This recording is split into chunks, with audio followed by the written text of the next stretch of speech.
Well, I think the world will tell you when it comes to homosexuality, you only got two options. Option number one, you can hide in the closet out of fear that if anyone knew you felt that way, they would hate you and be bigoted against you. Or if you want to live in the closet, and frankly, who would? It's not a very comfortable living arrangement, then come out of the closet, embrace your sexual attractions as your identity, forget about God, the church, and the Bible, and do whatever you want with your body. So those are your options. Gay pride or gay shame. Now make your choice. Now, imagine you feel kind of stuck in the middle here. Okay, wait a minute.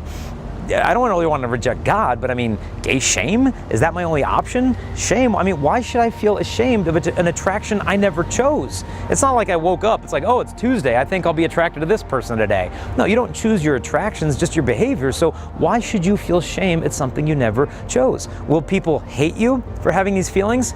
I'm sorry, yeah, sometimes they will.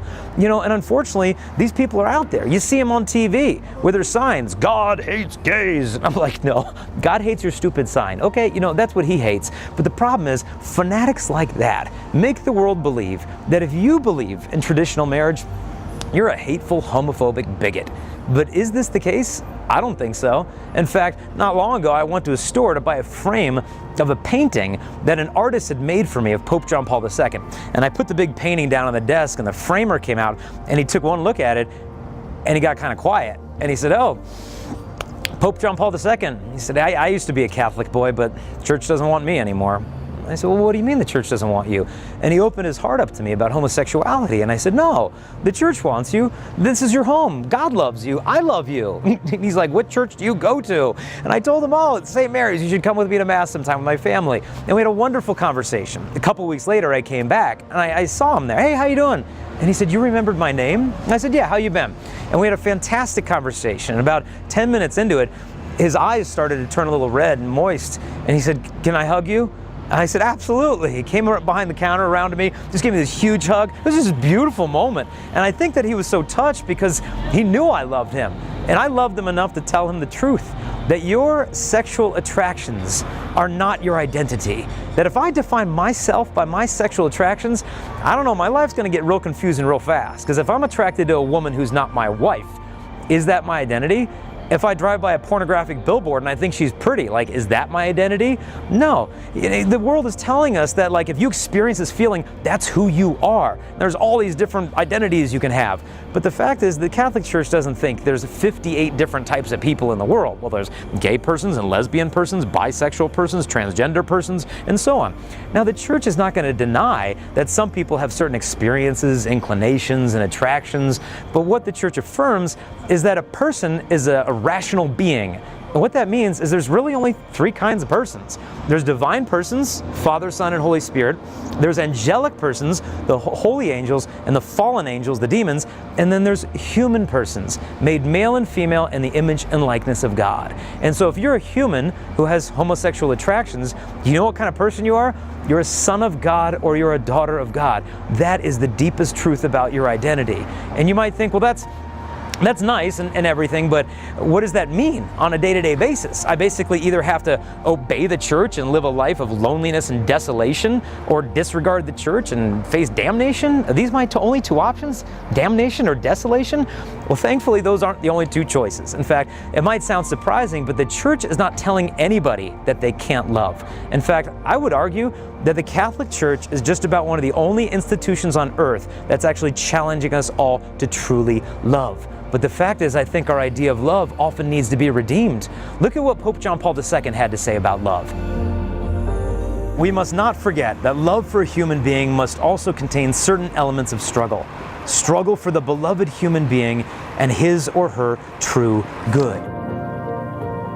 The difficulty is the world tells us that sex equals love. And if you can't have sex, then you're not really loving. But the fact is, sometimes abstinence is a tremendous expression of sacrificial love. This is hard to see, though, because our world is so hypersexualized. I mean, think about it.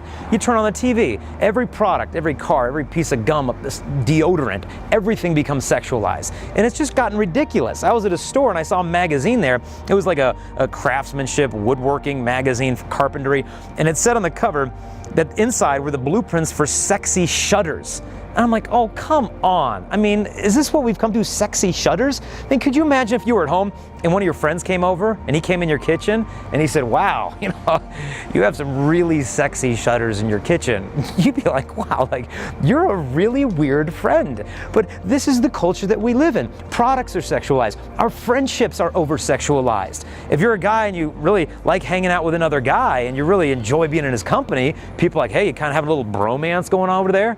No, we're not. This is a healthy masculine friendship. And the same is happening in other places. Well, girls hanging out with a lot of girls. Well, you seem to spend a lot of time with her. I mean, you really seem to be drawn to her. Are you having like a girl crush over there?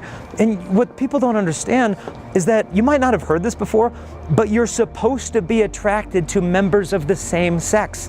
You heard that correctly, because God made them very good. And there's so much about us that's attractive. Your wit, your humor, your personality, even your beauty is supposed to be attractive. And not every attraction is sexual. In fact, I knew a guy who lived a very actively promiscuous gay lifestyle. And after years of this, he said, you know what I realized after all this time? He said, I realized I wasn't homosexual. He said, I realized I was homo-emotional. I was longing for the attention, the approval, the affection, and the admiration of another man, which I never received from my own father. And the world just taught me to sexualize my problems. Now, I'm not saying from this that nobody has sexual attractions for members of the same sex, but simply that not all attractions are sexual. And so for those people who do have sexual attractions, where does this leave them? Some people think, well, what does this mean? I can't love? We can't get married? I mean, what does the church hate us? Is the church bigoted against us? I mean, what about, marriage equality? Well, I think the problem with marriage equality is that that slogan might fit well on a bumper sticker, but it really doesn't say anything. And here's why. If I wanted to marry 2 women, are you in favor of marriage equality for us? Most people would say, well, no, Jason. I mean, if you can't make up your mind, then that's not really a marriage. Okay, fair enough. Let's say I pick one. And we want to have a marriage that's open. In other words, we'll marry each other, but we're open to having affairs with other people mutually. We're agreed to this. Do you think that's a marriage? Are you in favor of marriage equality? Most people would say no, you got to be faithful. Okay, well, let's say I'll be faithful, but we don't want it to be permanent. Instead of, entering into wedlock, we're going to have kind of wed lease, kind of like a 10-year marriage license. And if things are working out after 10 years, we'll get another one. And if they're not working out, well, then no hard feelings. Most people would say, no, marriage also needs to be permanent. Okay, well, I saw a woman on the news recently who married herself. Is that a real marriage? And for most of these cases, do you hate these people? Are you bigoted against them? No, because it's not about hatred. It's not about bigotry. It's about one thing. What is marriage? And in all these cases I just presented to you, you'll notice the question is not, may they get married, as if it's a question of permission. The question is, can that be a real marriage? It's a question of possibility. So it's not about, equality and fairness. It's about what is marriage. And in order to answer this question, we can't simply be guided by our sentiments and our emotions and our heart. We also need to use our intellect. Because if marriage means anything, then it means that some things aren't marriage. And so the question is, where did it come from? Is it simply a human institution ratified by the government? Or is marriage from God the Father? And if it is, then what the church teaches is that when it's talking about marriage, it's not primarily talking about what 2 people do. They exchange vows and they stay together. But primarily what marriage is what 2 people become, a visible image of Christ's love for his bride, the church.